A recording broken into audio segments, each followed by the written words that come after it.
RP Singh, शुरुआत मैं आपसे ही कर रही हूं। जो अक्सर विपक्षी लोग रैलियों में, मंच से, माइक में सुना रहे हैं कि भाई इतना अहंकार है प्रधानमंत्री में कि महंगाई का म बोलने को तैयार नहीं है, तो तब में और अब में क्या फर्क है? विपक्ष कह रहा है कि महंगाई का म बोलने को तैयार नहीं, बेरोजगारी का ब बोलने को तैयार नहीं प्रधानमंत्री। ये अहंकार है, विपक्ष जो कह रहा है सच है या कुछ और है?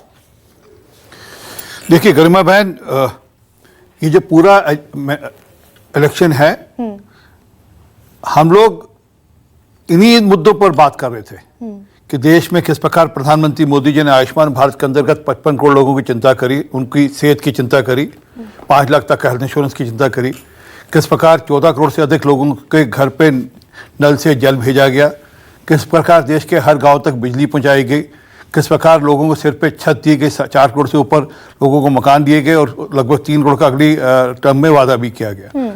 ये हम सब इन्हीं मुद्दों पर बात करते, किसान सम्मान निधि की बात करते थे हम गैस सिलेंडर की बात करते थे। जो एजेंडा बदला वो कांग्रेस ने बदला, और जब उनका ये मैनिफेस्टो आया, सो कॉल्ड न्याय पत्र, मुझे तो न्याय पत्र कम लगता है, ये बाकी ज़्यादा लगता है। इसमें पेज नंबर 1 में दे लीजिए, पेज नंबर 1, हाँ पेज नंबर 8 पैरा नंबर 7, और उसमें क्या लिखा है कि कांग्रेस वापस से पर्सनल लॉस वापस लेकर आएगी। हाँ ठीक है। अब आप बताइए पर्सनल लॉस वापस लाने का क्या मतलब होता है, आप बता दीजिए। अगर पर्सनल लॉ का मतलब जो मुसलमान और मिनॉरिटीज़ के लिए लिखा हुआ, स्पेशली लिखा है कि मिनॉरिटी के कॉन्टेक्स्ट में लिखा हुआ है। अब देश में कांग्रेस के लिए मिनॉरिटी का मतलब मुसलमान है, इसके अलावा दूसरा शब्द नहीं है, क्योंकि उसका एक बेस्ट एग्जाम्पल है, देश में एक मिनॉरिटी कमीशन है जिसका चेयरमैन कभी भी कांग्रेस ने कभी कोई सिख या जैन या बुद्धिस्ट नहीं बनाया। हमेशा ही जो बनाया तो उन्होंने मुसलमान को ही बनाया, तो उनके लिए मिनॉरिटी मतलब मुसलमान है, इसके अलावा नहीं है। इसलिए लिखते हैं कि हम मुसलमानों के पर्सनल लॉ या मिनॉरिटीज़ के, अगर मैं उसको उनकी भाषा उसी के मैनिफेस्टो से पढ़ूँ तो हम पर्सनल लॉ लाएंगे, और पर्सनल लॉ है भी उन्हीं के लिए। तो आप क्या चाहते हैं देश में? आप शरीयत जैसे लॉज वापस लाना चाहते हैं, जो ट्रिपल तलाक मोदी जी ने हटाया और मुसलमान बहनों को जो बराबर का दर्जा दिया, एक उनके लिए जो दिक्कत थी वो सॉल्व की, वो वापस से आप चाहते हो कि कोई टीवी स्टूडियो में बैठा बैठा फोन करे और बोले तलाक तलाक तलाक, उसका तलाक हो जाए, उस बहन के लिए कष्ट हो जाए। तो ये हमने नहीं किया, ये उन्होंने किया। मैं आगे एक और पढ़ देता हूँ, वैसे काफ़ी कुछ है पर मैं 2 चीज़ें पढ़ता हूँ अभी सर। एक पेज नंबर 24 पे पैरा नंबर 5 में लिखा है कि हम बाकी भी लिखा, उन्होंने SC ST भी लिखा, OBC लिखा, फिर मिनॉरिटीज विल बी अपॉइंटेड एज जजेस of high court and supreme court. अरे आप कहते हैं ना हम सिविल इंजीनियर बनाएंगे, डॉक्टर्स बनाएंगे, कुछ और करते बात आप, परंतु आपको तो जजेस अपॉइंट करने हैं, मिनॉरिटीज के जजेस अपॉइंट करने हैं आपने। तो दिखता है कि सोच के सोच जा रही है। अच्छा आरपी सिंह, मैं बात पूरी कर लूँ, आधा सेकंड होती है, फिर उसका आप करिएगा। तो ये हमने नहीं किया कि देश के संसाधनों पर किसी का अधिकार होगा, तो ये हमने नहीं कहा था, तो उनके प्रधानमंत्री ने कहा था, और उनके ही जो नेता हैं उन्होंने, अगर मुझे तारीख ठीक याद है, 6 अप्रैल को जाकर हैदराबाद में कहा था कि हम सर्वे कराएंगे, लोगों के संपत्तियां जांच करेंगे। तो वो किसके लिए करनी है, ये उत्तर तो उनको देना है। हाँ। और फिर बाद में ये भी कि हम जो कोटा है OBC का, SC का, ST का, उसको काटकर हम मुसलमानों में देंगे, तो उनके एजेंडा पे है। अब वो हिंदू मुसलमान उन्होंने किया, अब हमको तो उसका जवाब देना पड़ेगा। हम उसका जवाब दे रहे हैं। हमारा आज भी एजेंडा वही है कि देश में प्रधानमंत्री जी ने 18 करोड़ लोगों को रोजगार दिया। EPFO का डेटा कहता है। तो आरपी सिंह, कांग्रेस का आप न्याय पत्र उठा लाए। नहीं, न्याय पत्र नहीं, अब इसका आप नाम न्याय पत्र कहते हैं, मुझे तो जो मैंने बोला उसका, इसको भी आप फिर भी न्याय पत्र कहेंगे, तो फिर तो आप कह दीजिए। I am just a messenger, बताइए क्या कहना चाहते हैं कांग्रेस के न्याय पत्र को?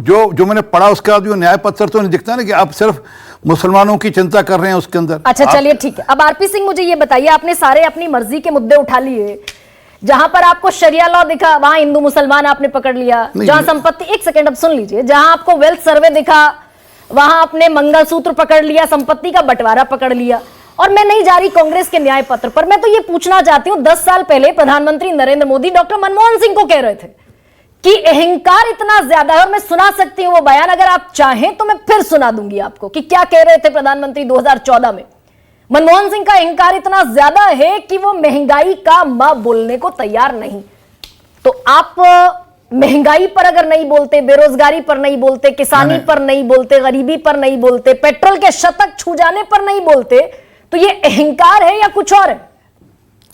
जी, मैंने अभी आपको ईपीएफओ का डेटा बताया, और अगर प्रधानमंत्री जी के इन दिनों में एक इंटरव्यू में मुझे ध्यान पड़ता है, अगर सुन लीजिएगा आप, तो उसमें वो भी उन्होंने बोला, जिक्र किया था कि किस प्रकार रोजगार के साधन बढ़े और रोजगार किस प्रकार कैसे बढ़े, बता दीजिए। एक मिनट, अब आपने बोला तो मैं बता रहा हूँ ना जी। आप कृपा कर ईपीएफओ का डेटा मंगवा लीजिए, उसमें 18 करोड़ लोग रजिस्टर हुए पिछले 10 साल के अंदर। सर, ईपीएफओ कितनी बार समझा चुकी हूँ आरपी सिंह, आपको फिर समझाऊं? चलिए बोलिए, आप समझाइए, फिर मैं आपको उत्तर दे दूंगा। मैं समझा देती हूँ। ईपीएफओ में 19 कर्मचारी अगर किसी कंपनी में काम कर रहे हैं तो वो कंपनी रजिस्टर नहीं होगी, ईपीएफओ के दायरे में नहीं आएगी। जैसे ही एक कर्मचारी बढ़ेगा, कर्मचारी 20 हो जाएंगे, कंपनी रजिस्टर हो जाएगी ईपीएफओ में। तो वो 19 कर्मचारी ऑलरेडी काम कर रहे थे, कर्मचारी बढ़ा मात्र 1 और कंपनी में रजिस्टर हो गए 20 कर्मचारी। पिछले 10 साल में 18 करोड़ लोग रजिस्टर हुए। तो अगर मैं आपके हिसाब से चलूं तो 1 करोड़ 80 लाख तो हुए आपके हिसाब से, अगर एक के हिसाब से भी चलूं तो मैं, या 90 लाख हुए।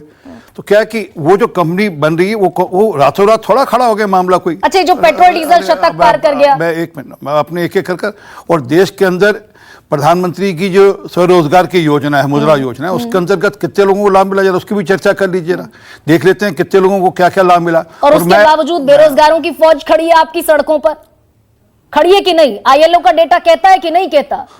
आपके चीफ इकोनॉमिक एडवाइजर की मौजूदगी में वो डेटा पब्लिश होता है कि नहीं होता? होगी आपकी बात। मैं भारत के डेटा के हिसाब से चलूं या विदेशी डेटा के हिसाब से चलूं, ये आप भी तय कर लीजिए। चीफ इकोनॉमिक एडवाइजर तो भारत के हैं, विदेशी नहीं है। वो तो आपकी सरकार के इकोनॉमिक एडवाइजर हैं, उनकी प्रेजेंस में हुआ, that means the data is authentic. जी, होगी बात आपकी। हाँ। देश के अंदर सड़कों का जाल बुना गया। आप तो मानेंगे नहीं, आपसे जो पहले अभी प्रोग्राम चल रहा था ना अभी, उसमें वो जब जाते हैं वो अपना माइक लेकर वो लोग कहते हैं सड़कें अच्छी बनी, हाँ। उनके प्रोग्राम में कहते हैं आपके बिल्कुल अच्छी बनी सड़कें। अरे देश भर में सड़कों का जाल बना, लेकिन सिलेंडर 1100 रुपए तक पहुंचा कि नहीं पहुंचा? सुनिए ना बहन, अभी नहीं, अब मैं अब आप क्या कि गोल पोस्ट आधे सेकंड में गोल पोस्ट बदलती हैं आप, आधे सेकंड के। आप आपके आज के व्यूअर्स जज कर रहे होंगे कि आप हर आधे घंटे पर गोल पोस्ट बदल, हाँ वो देख रहे हैं कि किस प्रकार गर्मा बहन हर आधे सेकंड, मतलब मैं बात पूरी, मतलब मेरी बात यहाँ पे होती है और अपना गोल पोस्ट बदल लेती है। अरे भाई इतनी तो छोड़ दो, मैं बात तो पूरी कर लूं अपनी। सुन लीजिए ना, सुन लीजिए, सड़कें बनी है, आप पहले अपनी पूरी कर लीजिए, फिर मैं सब लिख लेता हूँ, फिर सबका जवाब एक साथ दे दूंगा। बिल्कुल, ये दुरुस्त कहा आपने आरपी सिंह, सड़कें बनी। देश में हवाई अड्डे बने नहीं बने, नए देश में रेलवे स्टेशन ठीक हुए नहीं हुए, देश में नई रेलगाड़ियां चलनी शुरू हुई नहीं हुई, देश में जहाज रानी का काम बढ़ा नहीं बढ़ा, देश के अंदर मोबाइल फोन की फैक्ट्रियां लगी, देश में इंडस्ट्रियल ग्रोथ हो रही नहीं हो रही। तो ये सबके चलते क्या रोजगार नहीं पैदा हो रहे होंगे? लोग ऊपर से कहीं से कोई एलियंस आकर काम कर रहे होंगे, विदेश से दूसरी धरती से कहीं से आकर लोग यहाँ पर आकर काम करेंगे। 400 रुपए से सिलेंडर 1103 रुपए पर पहुंचा कि नहीं पहुंचा? रुकिए जी, अरे ये भी आपका ये मिथ है। अरे रुकिए ना एक मिनट, मैं एक मिनट रुकिए ना, अब आगे मत सिलेंडर की बात करने लीजिए, एक मिनट रुकिए ना, एक मिनट रुकिए। उनकी बड़ी अच्छी एक प्रवक्ता, में नाम नहीं लेना चाहता, खामखाम में एक जगहसाई होगी, उन्होंने खुद कहा था कि अरे 900 रुपए का सिलेंडर आपके लिए थोड़ा है, सिलेंडर गरीब आदमी के लिए थोड़ा है, सिलेंडर तो सिर्फ ऊपर के लोगों के लिए। हंसते हंसते कहा था, प्रेस कॉन्फ्रेंस में कहा था, और 943 रुपए का सिलेंडर गिनवा दिया था उन्होंने तब। आज सिलेंडर 500 से 600 रुपए के बीच में स्टेट टू स्टेट वेरी करता है, और गरीब आदमी के लिए सिलेंडर उसी रेट पे जाएगा। ये हमारा कमिटमेंट है। परंतु आपको सब नहीं देखना, आपको तो क्योंकि एक चीज कहीं से आपने पकड़नी है। अभी मुझे लगता है कि मैं बात पूरी नहीं करूंगा, फिर आपको अपने नए गोल पोस्ट देंगे। जो मूल मुद्दा है, जो मूल मुद्दा है, जो मूल मुद्दा है, एक मिनट, जो मूल मुद्दा है, क्या देश के संसाधनों पे मुसलमानों का हक होगा? क्या देश के संसाधन सिर्फ मुसलमानों के लिए बांटे जाएंगे? क्या ये हमने नहीं किया, ये हमने नहीं किया, हमने नहीं किया। ये कांग्रेस का मैनिफेस्टो कहता है, ये कांग्रेस का मैनिफेस्टो कहता है। कांग्रेस का मैनिफेस्टो तो ये भी कहता है कि वो 30 लाख नौकरियां देंगे, ये भी कहता है कि वो किसानों को एमएसपी देंगे स्वामीनाथन आयोग के मुताबिक। अरे कांग्रेस का मैनिफेस्टो हिमाचल के अंदर ये भी क्या कर रहा था कि हम हर घर में 1500 रुपए देंगे, ये क्या कर रहा था। और ये भी क्या कर रहा था, ये भी सुन लीजिए, ये भी क्या कर रहा था कि जो फल वाले हैं वो अपनी जो फल की कीमत खुद तय करेंगे, हम उस कीमत पे फल लेंगे। ये सेब राजस्थान में आपने कहा था। अब एक सेकंड, थोड़ा सा अकाउंटेबल बनिए आरपी सिंह, ओनस आप पर है कि नहीं है? जब आप 10 साल पहले डॉक्टर मनमोहन सिंह को ये कहेंगे कहेंगे कि महंगाई का मन ही बोलते अहंकारी हो गए हैं, वो अब तो मैं ये अब वो पूछूं महंगाई आपसे का मान नहीं बोलते, एक अब सेकंड। वो माँ से मतलब मुसलमान है उनके लिए। अब उनके लिए माँ का मतलब मुसलमान है, सब कुछ मुसलमानों के लिए, क्योंकि उनको आज बाकी कुछ नहीं दिख रहा, उनको एक मुसलमानों के वोट चाहिए, इसलिए वो इस हद किसी हद तक जाएंगे वो, अच्छा, और वो जा सुनिए भी रहे हैं, उसमें कोई रोक नहीं है उनको। ठीक है, चलिए वो देश तय कर लेगा मुसलमान किसकी तरफ जाएगा, हिंदू किसकी तरफ जाएगा। कि आर्मी के जो चीफ है वो सनातनी है। हाँ, अरे वो तीनों के RPC तीनों आर्मी के चीफ सनातनी, मतलब उसमें भी हिंदू मुसलमान, आर्मी भी हिंदू मुसलमान कर दो, मुझे स्टूडियो में जजेस भी इतनी हिंदू मेहनत मुसलमान करनी कर पड़ दो। रही है आपको मुद्दों पर खींचने के लिए। अरे मैं थोड़ा कर रहा राजस्थान हूँ, में मुद्दे कहा तो था उन्होंने आपने। बनाए, मैंने थोड़ा मुद्दे बनाए, मैं तो उनका RPC मैनिफेस्टो लेकर आया था पढ़ने अरे के भाई, लिए। मैं बता रही ना, आपको कांग्रेस को ये छोड़ लीजिए, दीजिए आप। अब और सुन लीजिए, आपने कहा एक मिनट, ये कर्नाटक की सरकार का विज्ञापन है, उसमें वो क्या कह रहे हैं, मुसलमानों के लिए 3 लाख रुपए की सब्सिडी, मतलब आधा पैसा वहां की सरकार देगी, आप ऑटो 3 व्हीलर ऑटो ले लो, तो ये हम थोड़ा चला रहे हैं, ये वो चला रहे हैं स्कीम। आरपी सिंह, आपने कहा राजस्थान में आप आएंगे तो पेट्रोल का दाम घटेगा, आप वैट कम करेंगे, वो नहीं हुआ। आपने कहा मध्य प्रदेश में आप 450 रुपए में सिलेंडर देंगे, ये तो शिवराज सिंह चौहान का वादा था, ये पूरा नहीं हुआ। आपसे इस पर सवाल पूछें, आप हिंदू मुसलमान पर मंगलसूत्र पर चले जाते हैं। बहुत छोटा सा जवाब दे दीजिए मुझे, मैं आगे बढ़ती हूँ फिर। जी। मध्य प्रदेश और राजस्थान के अंदर जो पूरे सब वादे किए थे, जैसे ये चुनाव खत्म होगा सबके सब वादे पूरे किए जाएंगे। अच्छा, इस चुनाव के बाद, ठीक है। क्योंकि चुनाव आ गया बीच में एकदम, उसके वो पूरा प्रोसेस करते हुए जैसे चुनाव खत्म हुए जो वादे के सब पूरे किए जाएंगे। तो आज भी जो सिलेंडर है वो 600 रुपए का है, सबसे रही सिलेंडर। ठीक है, जवाब मिल गया होगा मेरे दर्शकों को, वो गैस का सिलेंडर 600 रुपए का ही है आज। ठीक है, जवाब मिला होगा जो मूल बात, जिस मूल बात से आप भाग रही हैं अभी भी, वो ये नहीं पूछ रही कि ये पर्सनल लॉ क्या होगा। बहन फोन पे ट्रिपल चला, आप तो बहन है, आपको चिंता करनी चाहिए कि बहनों के साथ कैसा व्यवहार होगा देश के अंदर।